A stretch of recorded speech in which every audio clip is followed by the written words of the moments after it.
Planet Earth. Near future.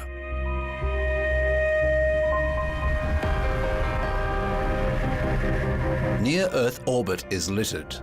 It's filled with millions of uncontrollable fragments, big and small. Old, out-of-service satellites, pieces of space vehicles. Space debris has enshrouded the planet, and there's no way to collect it. Accidents have become commonplace in orbit. Manned space flights are too dangerous. Satellite communications are worsening. Navigation on Earth has become unreliable. The internet, which everyone has grown so accustomed to, is malfunctioning and losing speed. Our favorite gadgets, a comfortable life in the high-tech world. Everything has lost its meaning.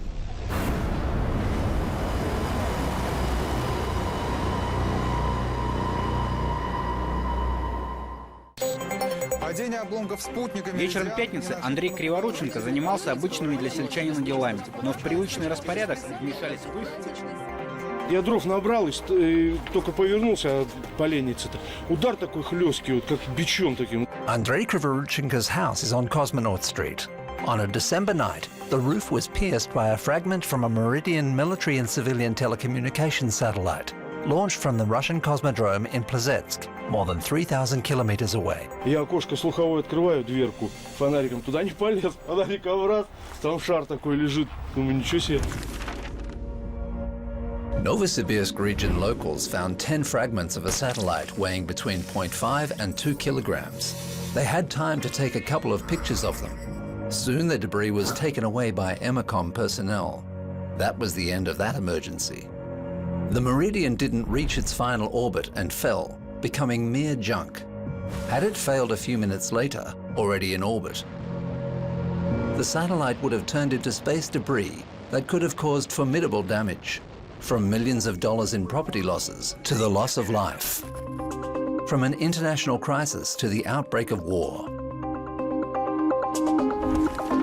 In 1957, the USSR launched the first artificial Earth satellite. The US followed in 1958. 3 years later, the first human reached outer space.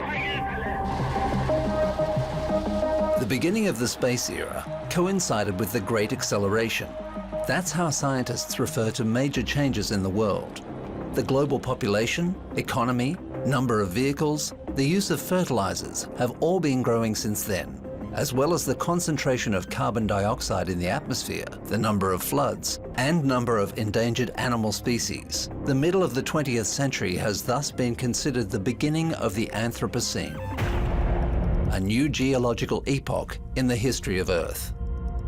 There is a term like anthroposphere, which is the extent of the Anthropocene, which is by now not only on our globe. Every satellite or every other spacecraft that is going out extends the anthroposphere.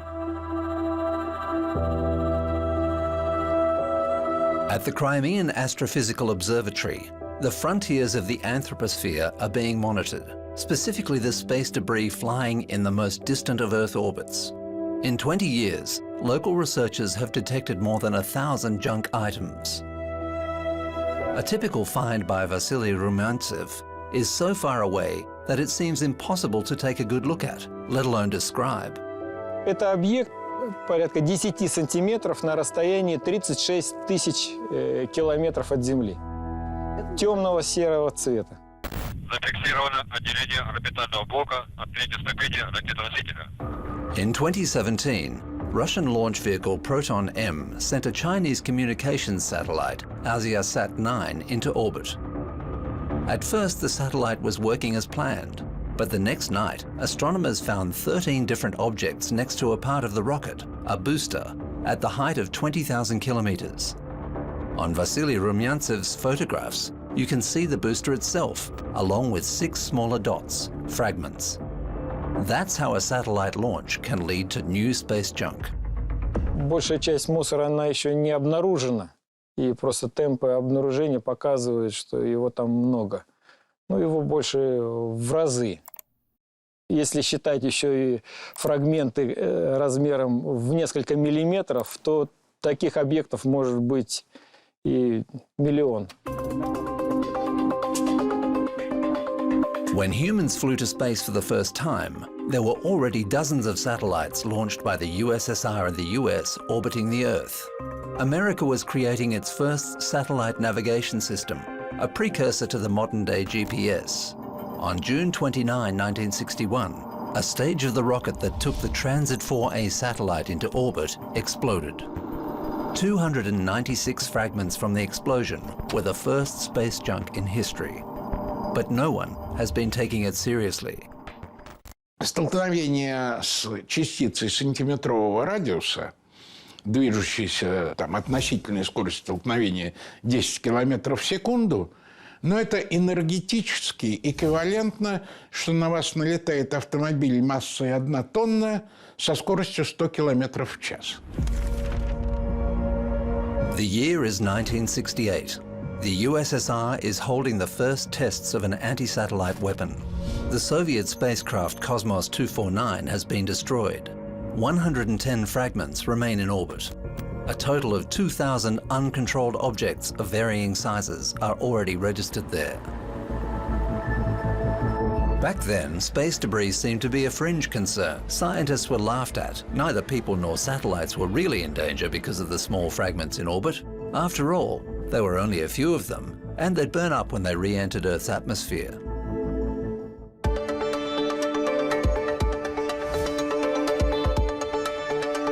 NASA employee Donald Kessler started thinking about space debris back in the mid-1970s. If you're talking about the 10 centimeter and larger population, you're talking about 18,000 cataloged objects. And you'd have to say, well, that only applies to 10 centimeters and larger. But from the haystack measurements, where you go down to 1 centimeter, we have got about 100,000 of those objects and larger and larger. And when you go down to roughly the millimeter size, where you have to extrapolate just a little bit because we only go down to 3 millimeters, you get into the hundreds of millions of particles. These hundreds of million multifarious fragments are flying next to artificial satellites numbering more than 2,000. Just like on Earth, the most litter-ridden spot is the busiest one. It's a low Earth orbit, right next to the planet's surface. With this one, there's really a hope that the debris will burn up one day. На низких орбитах высотой до 600-700 километров время существования объектов составляет несколько десятков лет. Если, например, речь идет о геостационарных спутниках, которые мы используем дома, да, для приема спутниковых сигналов, цифрового телевидения, интернета, то эта высота почти 36 тысяч километров. И там практически все, что образуется, оно останется там вечно. So it appears that a space junkyard has formed around Earth, and no one can clean it up. What's more, it's growing. In 1978, Donald Kessler came to realize the imminent risk. A moment will come when the debris won't just collide with working satellites, but will set off a collision cascade, which will lead to even more secondary debris. This space apocalypse scenario became known as the Kessler effect, and Donald Kessler called for concerted efforts to avert the disaster. One of the negative things that happened was one of my bosses, when we said we need to start a program, he said, oh, you'll never be successful with a program like this. It's going to require international cooperation. International cooperation wasn't possible in the context of the Cold War. Besides, mankind wasn't really aware of the risk. The first satellite phones were functioning fine. Television became the norm for millions. The signal reached the most remote areas via space. It was hard to imagine that some debris in orbit could make it all disappear in an instant. The year is 1985. The American military decided to test an anti-satellite weapon and shoot down an old astrophysical satellite, Solwind. NASA, we officially protested that particular test, and said that if they, by doing this anti-satellite test, because we were planning a space station in a not too distant future from after that test, that we would have to add extra shielding on the space station because of it. The military at that time didn't believe us. They said, "Oh, you don't know what's going to happen." I was there. It may just punch a hole through it, and that's it. The test was a success, but the target satellite turned into debris. 285 more dangerous junk fragments in orbit. Of course, when it happened, they changed their mind. So I think what we learned out of that is you don't do those kind of tests. It's a very bad way to try to take out a satellite. The year is 1991. Space debris, an old Soviet satellite, Cosmos 955, drew near a Discovery shuttle. But the crew noticed it in time, and the shuttle maneuvered and avoided the collision. 5 years later, the Cerise French military satellite collided with a fragment of an old Ariane rocket stage. It was the first ever collision of an active spacecraft with debris. There were no more doubts about the risk that space debris posed. The new question was, who's next? And when do space disasters start causing trouble on Earth? We're estimating that about once every 10 years, you should have a collision between two large objects, a catastrophic collision. About once every 5 years, you'd have a collision between a smaller fragment and a large object. The year is 2009. 2/3 of mankind use cell phones. Maps with satellite images are among the most popular apps. The majority of Earth's population knows how the planet looks from space. People from remote areas with no cell phone coverage habitually use satellites to make calls. The first space disaster, the previously mentioned collision of two large objects, happens to a communications satellite. Iridium-33 collides with the retired Cosmos 2251. Well, in the case of the Iridium-Cosmos collision, there was no prediction that those satellites would collide, even though they were monitoring it. They knew something was going to pass close, but the thing that they were predicting was going to pass close wasn't actually the thing that ended up hitting it. So they were that far off. After this disaster, one thing is clear. Even if monitored closely, there's no guarantee of safety. There's too much uncontrollable space junk in orbit.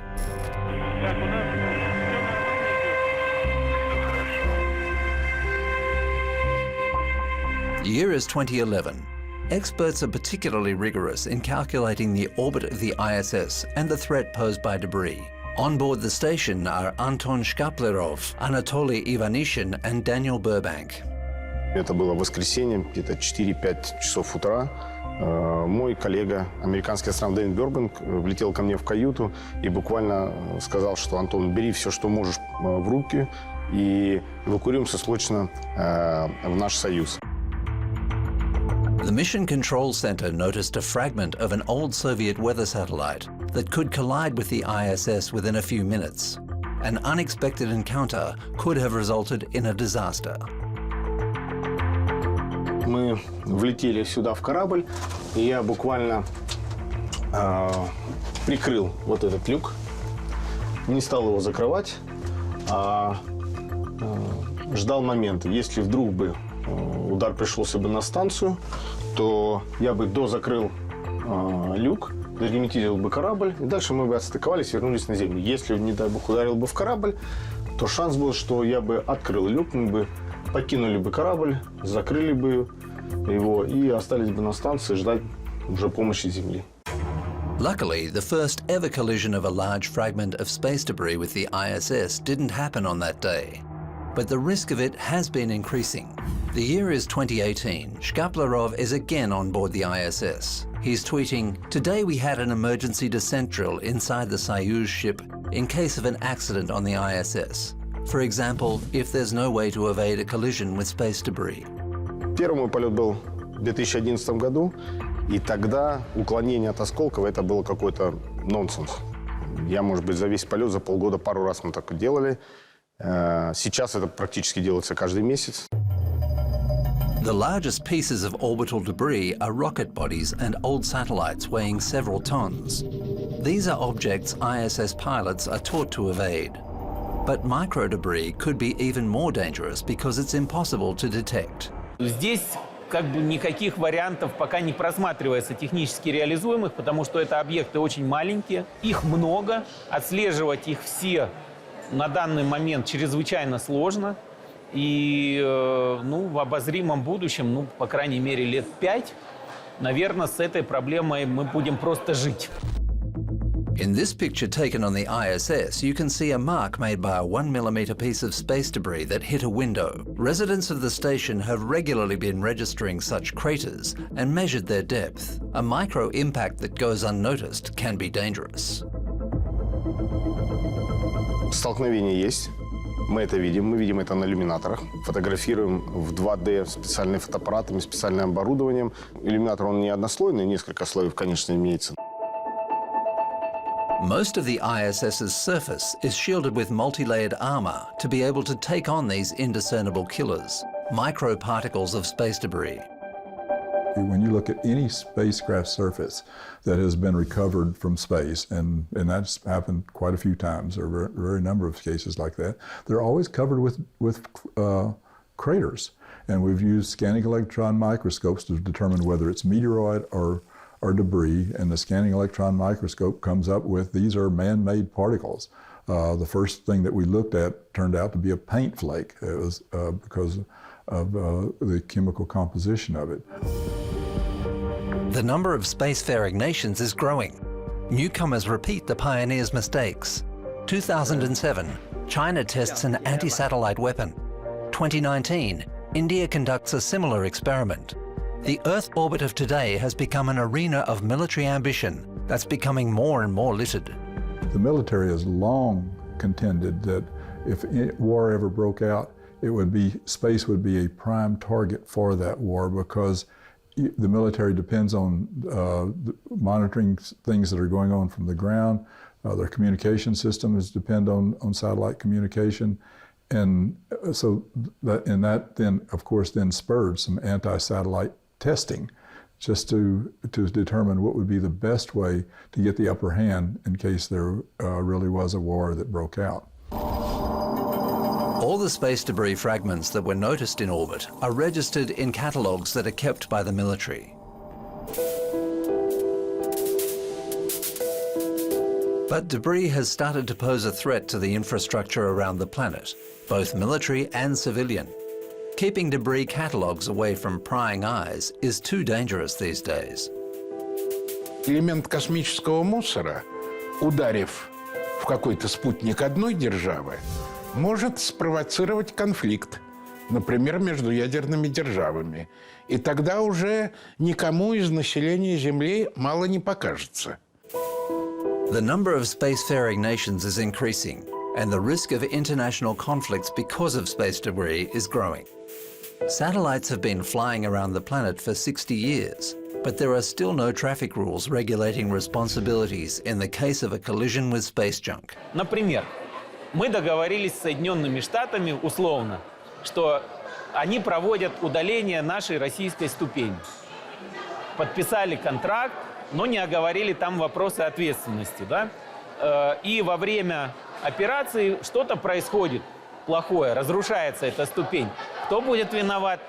Виновата будет Российская Федерация, потому что это ее ступень. Несмотря на то, что разрушение, возможно, произошло по причине того, что тот, кто выполнял эту работу, он что-то сделал не так. The year is 2018. A series of experiments under the name Remove Debris is carried out in low Earth orbit. A daring endeavour to test the most incredible ideas on capturing and destroying space debris. It's impossible to run such experiments on Earth. The most obvious method is to catch the fragments with a net. It's not within the current technological capabilities to chase actual debris yet. So, for the sake of the experiment, mock targets were launched from the ISS. They were followed by a catcher, a platform with a net. Ein Container hat, wo das Netz drin liegt. Man hat Gewichte, die schießt man mit Federn raus und die ziehen dieses Netz einfach auf die gewünschte Größe auf. In unserem Fall waren es 5 Meter. Und das Ganze wickelt sich den Satelliten herum. This is footage from the collector cameras. The net wasn't fully deployed, but it still managed to trap debris. Es ist ein bisschen so wie früher in der Arena bei den Gladiatoren. Wenn das Netz geworfen wurde, erstmal kommt man nicht so leicht raus. Und zum Zweiten hatten wir auch noch Systeme in unseren Gewichten, die das aufgespannt haben, die das Netz hinterher automatisch geschlossen haben, dass wir ganz sicher waren.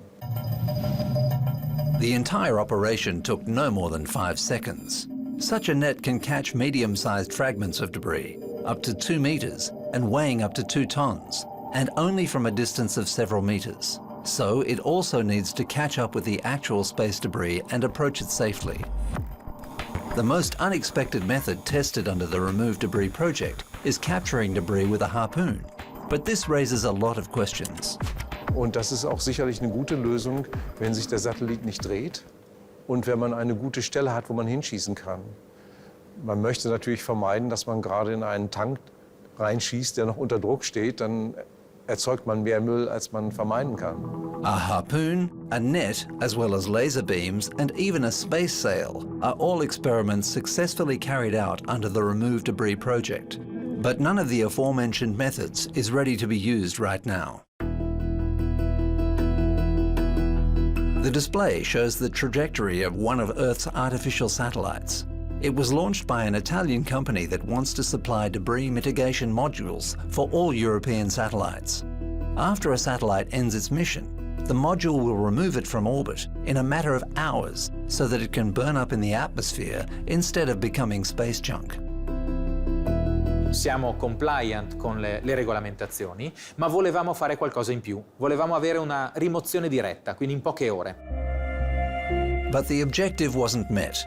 The module that was supposed to destroy the space debris itself became junk. Eravamo consapevoli del rischio, il motore era effettivamente molto grande e il disallineamento della spinta, quindi la direzione in cui il motore spinge rispetto al baricentro del satellite era troppa e quindi di fatto non siamo riusciti, diciamo, a direzionarlo in modo preciso. This runaway satellite is supposed to enter the atmosphere and burn up there in a few years. There's no way to capture this fragment of debris. All that's left is to watch and wait. Mankind plans to create a giant network of internet satellites. But what billions of users are not aware of is that their online lives are very vulnerable. According to projections, at least once every 10 years, there'll be some smash-up in orbit, and these accidents will affect everyone. Planet Earth, the future. Maybe mankind has learned to deal with the debris in orbit. It doesn't burn up, it gets recycled, just as all kinds of junk does on Earth. The most expensive part of the whole space program is the launches. But if you have, there are people who said, let's capture an asteroid and put it in Earth orbit and use that raw material to do manufacturing in space. Well, you don't need to capture an asteroid. You got plenty of dead satellites around that if you can collect them, put them in one spot, recycle them, and use that as your raw material, it would be a lot cheaper thing to do. Building waste recycling plants in orbit is a remote but inevitable phase of the nearest space exploration. Chiaramente oggi questo sembra fantascienza, ma non lo è una logica conseguenza dello sviluppo commerciale del settore spaziale. Once the idea of launching a satellite also seemed utopian. Nowadays, satellite systems help us to communicate, move around the world, entertain ourselves, and stay informed. We're not aware of just how deeply space technology is rooted in our lives and how fragile this high technology is. За 7 лет я сделал 3 космических полета, постоянно вел фото и видео изображений различных мест Земли. Если взять глобально, то в любой точке можно найти проблемные места. И мы через соцсети, своими фотографиями призываем людей: остановите, сделайте его чище, пожалуйста. Humanity's impact on our planet is immense. Man caused the beginning of the Anthropocene, a new period in the life of Earth, which is going to last many more millennia.